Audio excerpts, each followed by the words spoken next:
इस बीच में एक बड़ी खबर का रुख कर रहे हैं। पटना के गांधी मैदान ब्लास्ट मामले में सजा का ऐलान हो गया है। 4 दोषियों को फांसी की सजा सुनाई गई है तो 2 को उम्र कैद। कोर्ट ने 2 दोषियों को 10-10 साल की सजा सुनाई है। साल 2013 को पटना के गांधी मैदान में धमाका हुआ था। यहीं पर उस दिन प्रधानमंत्री नरेंद्र मोदी की हुंकार रैली हो रही थी और हुंकार रैली के दौरान धमाका हुआ था। और अब दोषियों की सजा का ऐलान हुआ है। सजा का ऐलान कुछ ऐसा है, 4 दोषियों को फांसी की सजा सुनाई गई है। फांसी की सजा, 2 को उम्र कैद की सजा सुनाई गई है। कोर्ट ने 2 दोषियों को 10-10 साल की सजा सुनाई है। ब्रिजेश मिश्रा जी मीडिया संवाददाता हमारे साथ जुड़ गए। ब्रिजेश, सजा का जो ऐलान हुआ है सिलसिलेवार विस्तार से बताएं। कौन कौन से जो दोषी हैं, कौन कौन हैं जिसको ये सजा सुनाई गई है, उनके नाम? देखिए, इसमें 9 लोगों को दोषी करार दिया गया था, जिसमें से इम्तियाज अंसारी, हैदर अली, नवाज अंसारी, मुजमुल्ला, उमर सिद्दीकी, अजहर कुरैशी, अहमद हुसैन, फिरोज असलम, इत्तेफाक आलम, ये 9 लोग थे जिनको दोषी ठहराया गया था एनआईए कोर्ट द्वारा पटना में। 2013 में ये सीरियल बम ब्लास्ट हुआ था 27 अक्टूबर को, और ये पटना में हुंकार रैली थी।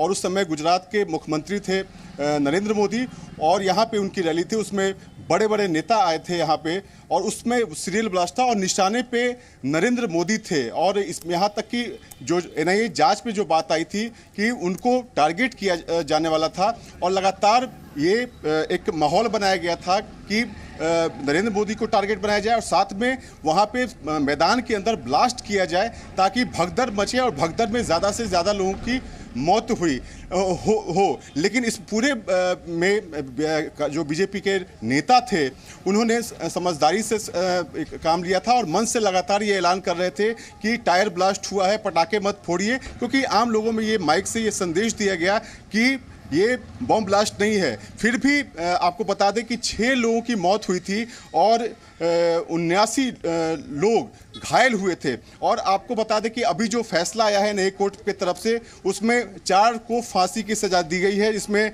इम्तियाज अंसारी, हैदर अली, मुजमुल्ला अंसारी, नोमान अंसारी, ये 4 लोग हैं जिनको फांसी की सज़ा दी गई है, और जिसमें 2 लोग को उम्र कैद की सज़ा दी गई है। उम्र कैद में उमर सिद्दीकी और अजहरुद्दीन, इनको आजीवन कारावास की सज़ा दी गई है, और 2 अहमद हुसैन और फिरोज को 10 वर्ष की सज़ा दी गई है, और इफ्तिकार आलम, इसको 7 साल की सज़ा दी गई है। तो एक आप समझ सकते हैं कि 8 साल के बाद ये फैसला आया है, और बाकायदा एनआईए ने इसकी जांच पड़ताल की थी और कई सारे सबूत इकट्ठे किए गए थे।